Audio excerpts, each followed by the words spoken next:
Et nous sommes de retour au plateau pour la suite de cette émission. Nous abordons notre troisième sujet. Nous parlons du Togo. L'ANC n'ira pas au Parlement. Une déclaration du parti. C'était surtout une déclaration du secrétaire aux affaires politiques de l'ANC sur la radio Victoire pour expliquer donc l'absence du président national du parti, Jean-Pierre Fabre, à l'ouverture de la session de plein droit de la nouvelle législature ce mardi 21 mai. Et donc, il revenait un peu sur cette absence remarquée de Jean-Pierre Fabre au Parlement lors de cette session de droit. Ils étaient deux à s'absenter du côté de l'opposition, Jean-Pierre Fabre et Maître Dodji Apevon pour l'ANC. Il s'agissait d'une humiliation. L'ANC n'ira pas au Parlement pour cautionner l'immoralité. C'est ce qu'il avait déclaré, estimant que les gens veulent tuer l'ANC aux élections présidentielles de 2020 en lui donnant 4% et maintenant un député. Et donc, ce n'est pas normal pour eux. Pour cela, l'ANC ne siégera pas pour cette législature. Je commence par vous, Firmin Teko Agbo. On espérait avoir 5 députés issus de l'opposition au nouveau Parlement. Finalement, on n'aura pas de députés de l'ANC. Du moins pour l'ANC, c'est ce qu'a déclaré le secrétaire national à Chanchi sur Radio Victoire ce matin. Vous savez, tout ce que vous avez lu là, moi, ça me fait un peu rire. Ça me fait un peu rire. Moi, je voudrais dire deux petites choses là. La première chose, j'ai l'impression qu'il y a des opposants qui n'ont jamais appris du passé. C'est-à-dire qui ne sont jamais revenus pour réfléchir un peu par rapport à leurs erreurs, pour voir comment s'orienter par rapport à l'avenir. C'est-à-dire un petit exemple, les gens ont boycotté les élections dans ce pays, et après ils ont dit non, ça c'est une erreur monumentale. Mais ils ont repris la même erreur. Je vous parle de 2002, 2018, on reprend la même erreur. Et après, on dit non, cette fois-ci, on ne va plus boycotter, on y va. Tout gai, tout confiant, et on a des résultats catastrophiques. Et on se dit, on ne va pas aller. Et on ne va pas siéger à l'Assemblée nationale. Je me dis qu'il y a des gens qui n'évoluent pas sur le plan politique. Évoluer sur le plan politique, ça évolue en termes d'idées, en termes de réflexion, en termes d'orientation. J'ai l'impression qu'il y a des opposants qui ne veulent pas évoluer. Et c'est comme Fonya Singbe a dit en 2005, moi je me rappelle très bien, lorsqu'il avait nommé Dem Kodjo, on devrait tout d'abord nommer Dem Kodjo, Premier ministre. Ça avait été difficile parce que des noms n'avaient pas été envoyés à temps. Et après, pour former le gouvernement, et ça avait pris assez de semaines. Et Fonya Singbe avait dit devant les caméras, soit vous venez en avance ensemble, soit vous ne venez pas en avance à vous. Quand aujourd'hui l'ANC dit je ne vais pas siéger au Parlement, mais attendez, le Togo va avancer sans eux.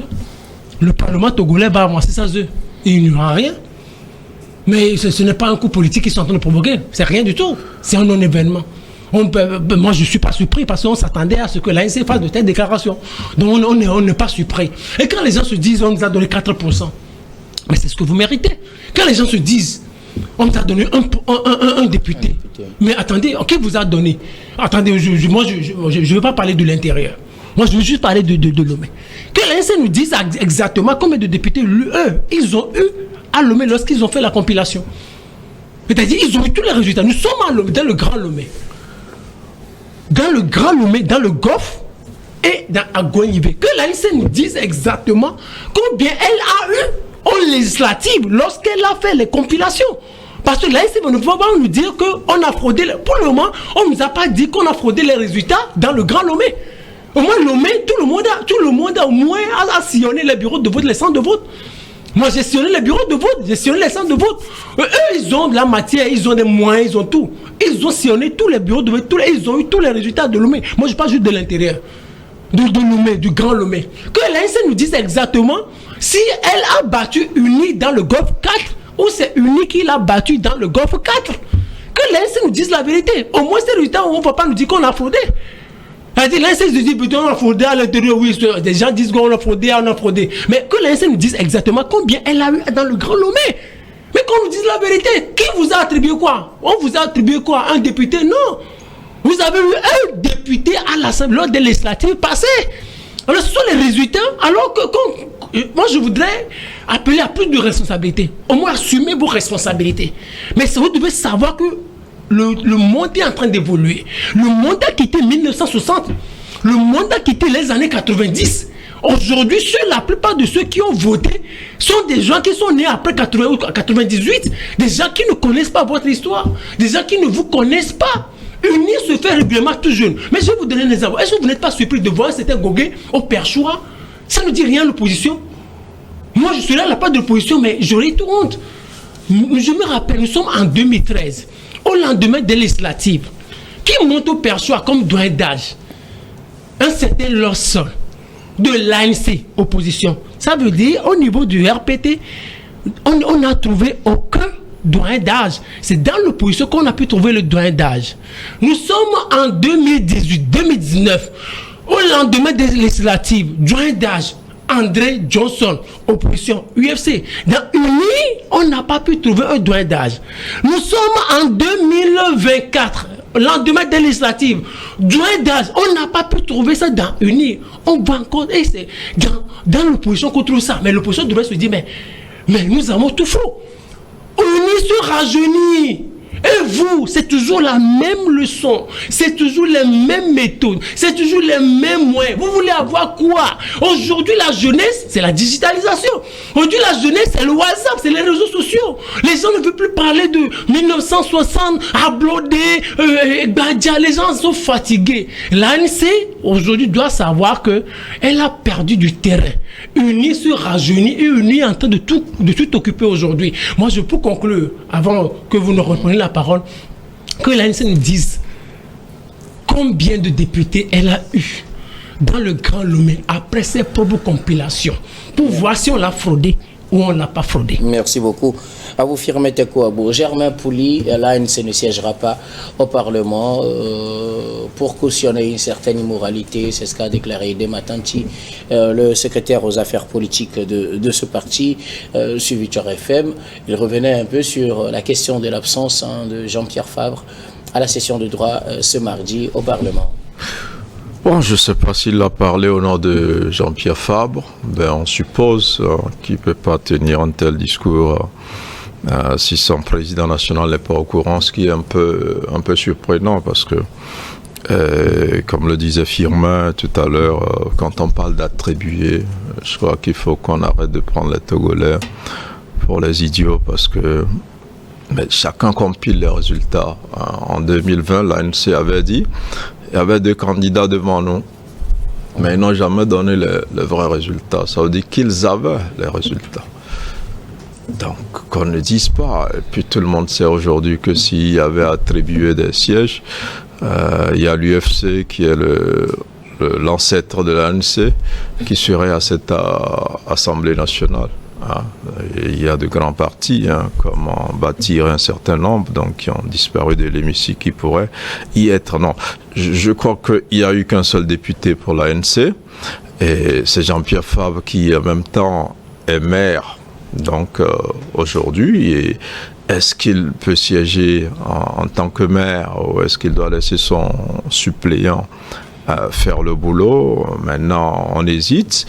Et après, on dit qu'on ne veut pas aller cautionner l'immoralité, alors qu'on oublie que c'est même UNI qui a fait élire Jean-Pierre Fabre comme maire de sa commune.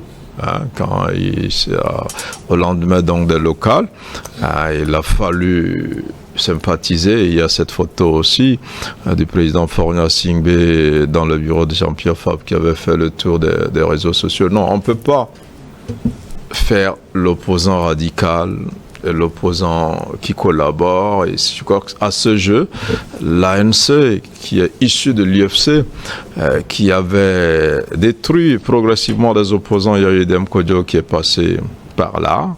Après, il y a eu l'écart avec l'épisode de 2006 décrit comme des collaborateurs qui ont perdu aux législatives de 2007. Après, il y a eu cette victoire du RPT en 2007. Il y a eu 2010 à la présidentielle et puis la paix des braves avec l'UFC. Et Jean-Pierre Fabre à l'époque disait, si Gilles Christ est fatigué, et il veut aller collaborer, nous on se retire. Alors que la réalité, c'est que cet accord signé à l'époque entre le RPT et l'UFC, tous ceux qui ont vomi Gilles Christ ont participé à tous les pourparlers. Patrick Lawson perd son âme, Jean-Pierre Fabre et tous, ils avaient participé au pourparlers, mais ils se sont dit, quand quelqu'un collabore, il perd ses plumes, donc on va laisser le vieux seul et on va récupérer l'UFC. Malheureusement, ils ont fragilisé l'UFC et aux élections qui ont suivi en 2013, quand on ajoutait les sièges de l'UFC et de l'ANC, ça n'atteignait même pas les 27 sièges qu'ils avaient quand c'était l'UFC au complet. Donc l'opposition s'est affaiblie jusqu'en 2020 où il y a eu le candidat du Saint-Esprit qui a vidé tout ce qu'il y avait au sein de l'ANC, mais avant il y a eu la parenthèse quand même d'Achadam aussi, l'affaire des 30 millions qui ont donné un coup dur à Jean-Pierre Fabre, et un prélat perd son âme aussi qui a fait plusieurs sermons dans les églises où il a décrit l'homme comme un corrompu et l'a abattu pratiquement politiquement. Aujourd'hui, Jean-Pierre Fabre est un peu sur les traces de ce qu'il a fait à Gilles Christ Olympio et de ce qu'ensemble ils ont fait aux autres opposants qui étaient Edem Kodjo, qui ont collaboré à Goïbor et un certain nombre. Même Ninevi de la CDPA aussi est passé par là quand il est rentré au gouvernement de Fornia Singbe. Donc, on en parlait un peu au niveau du Tchad. Donc, certains pensent que c'est en boycottant tout qu'ils deviennent de vrais opposants et qu'ils auront la popularité, alors qu'aujourd'hui ça ne marche plus parce que les circonstances des années 90 ne sont plus les mêmes. Aujourd'hui, la politique se rajeunit, UNIR a su faire sa métamorphose, mais les opposants qui sont là ont au moins 34 ans de carrière. Ils n'intéressent plus personne, c'est le déclin, c'est une vie normale. Après 30 ans, on va à la retraite, ils ont fait 34 ans au moins, et ils sont en train de partir. Au lieu de donner une chance à leurs jeunes, moi je crois que Jean-Pierre Fabre gagnerait à désigner un suppléant qui va siéger au nom de l'ANC au Parlement et qui va faire un peu cette opposition. On a vu Madame Brigitte Adiamagbo, qui est aujourd'hui l'une des figures de pro de l'opposition, malgré le maigre score, elle ne compte pas laisser le champ libre à unir au sein de l'hémicycle. Elle y sera, elle va jouer pleinement le rôle. Donc aujourd'hui, l'ANC devrait y aller. Maintenant, bon, s'il boycotte, encore une fois, je ne sais pas si c'est la position de Jean-Pierre Fabre lui-même qui a reflété dans cette sortie du secrétaire national, mais on attendra de voir, parce que moi je crois que véritablement, en tant que maire qui siège, qui dirige sa commune avec les votes d'UNIR, s'il ne veut pas siéger au niveau de l'Assemblée, il ferait mieux de laisser un de ses suppléants qui irait faire ce travail-là et représenter l'opposition malgré la petite proportion qu'elle occupe donc au sein de cet hémicycle-là. Autrement, ça va être une autre erreur, et il y a des partis aujourd'hui qui n'existent pas. L'UTD qui est devenu CPP, et il y a eu le PDR, et il y a eu la CDPA qui mourrait quand Brigitte Adiamagbo a eu la lumineuse idée de s'approprier la coalition créée autour d'Achadam, et plus tard la dynamique Monseigneur Podro, aujourd'hui la DMP. Donc, s'il ne se ressaisit pas, je crois qu'il est en train de couler, mais il va couler avec les jeunes qui l'ont accompagné dans cette aventure depuis longtemps. Aujourd'hui, on vous présente le président de la jeunesse de l'ANC. Il n'est plus un jeune, il a dépassé les 50 ans, il n'est plus un jeune, donc c'est dit qu'aujourd'hui, si l'ANC ne veut pas siéger, Jean-Pierre Fabre en tout cas, puisque c'est la tête de liste, il gagnerait à l'essaim de ses suppléants aller et aider les autres partis de l'opposition qui y sont pour pouvoir apporter cette contradiction dont on aura besoin sans doute au sein de l'Assemblée nationale. Merci beaucoup à vous, Germain Pouli. Je donne ces mots. L'ANC ne va pas donc avoir de députés, ou bien on ne verra pas de députés au Parlement. C'est ce qu'a déclaré en substance le secrétaire aux affaires politiques Edema Tanti sur Victoire FM. Oui, docteur, vous savez, chaque politique est libre de ses actions, de ses mouvements et aussi de ses stratégies. Et chaque parti politique a le droit d'exercer sa manière de voir ou alors de faire les choses. La manière de l'ANC, c'est ce dont il est question maintenant. L'ANC a choisi boycotter plutôt l'Assemblée nationale en pratiquant une fois encore la politique de la chaise vide. Je crois que nous avons été tous témoins de cette politique en 2018 qui a plutôt donné la chance aux buveurs du lait et qui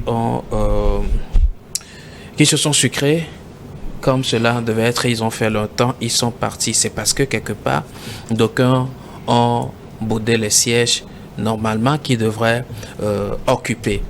Aujourd'hui, c'est vrai que le parti de Jean-Pierre Fabre trouve qu'il n'est pas normal qu'on lui attribue, et ça je reviens sur le terme attribué, mais il n'est pas normal que ce soit un seul siège qui lui revienne en termes de ce scrutin. Et donc, là aussi, on abandonne ou alors on en fait cadeau à qui veut prendre.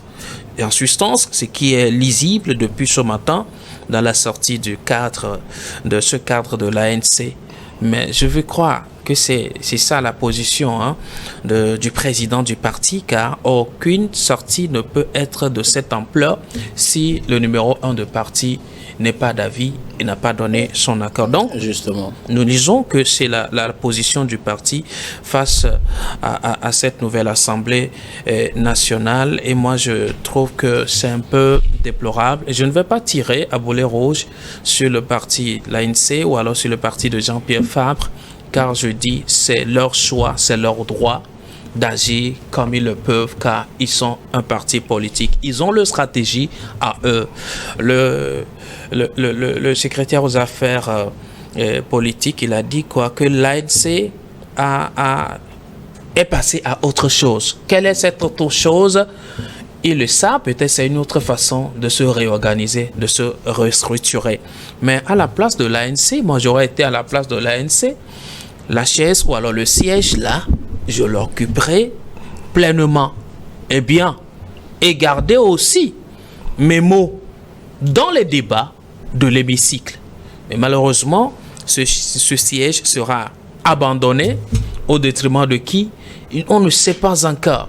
Et pire encore, je suis en train de craindre une prochaine scission ou alors un prochain malaise encore au sein de ce parti. Je ne suis pas un prophète de malheur, mais les frustrations, souffrez que cela existe encore ou que cela parvienne encore au camp de l'ANC, car pendant que le président, pendant que le chef ne veut pas, il y a un petit, quand je dis petit, c'est entre guillemets, qui est en train de vouloir ce même siège, qui est en train de vouloir cet avantage-là.